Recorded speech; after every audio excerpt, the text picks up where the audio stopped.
பிரபல நகைச்சுவை நடிகர் மதன் பாபு உடல்நலக் குறைவால் காலமானார். அவரின் வயது 71.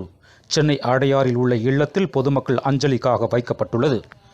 இசைக்கலைஞனாக தொடங்கிய தன் கலை பயணம் பின்பு நகைச்சுவை நடிகராக பிரபலமாகி ஏராளமான திரைப்படங்களில் ஜனங்களை சிரிக்க வைத்த மதன் பாபு பின்பு சின்ன திரையில் நகைச்சுவை திறமைசாலிகள் பங்கேற்ற நிகழ்ச்சியில் நடுவராக இருந்த நிகழ்ச்சியில் பல நகைச்சுவை நட்சத்திரங்களை அறிமுகப்படுத்தினார்.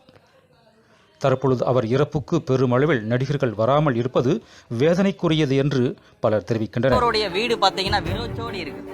எந்தவித நடிகர்களும் வரல. அசத்த போவது யாரு டீம்ல இருந்து எந்த ஒரு மனிதர்களும் வரல. நடிகர் விஜய், நடிகர் வடிவேலு, நடிகர் கார்த்திக் என பல பிரபலங்களுடன் நடித்த நகைச்சுவை காட்சிகள், சந்திரமுகி, பிரியமான தோழி போன்ற ஏராளமான திரைப்படங்களில் நடித்து புகழ்பெற்ற நகைச்சுவை கலைஞர் இன்று 71வது வயதில் இறைவனடி சேர்ந்தார்.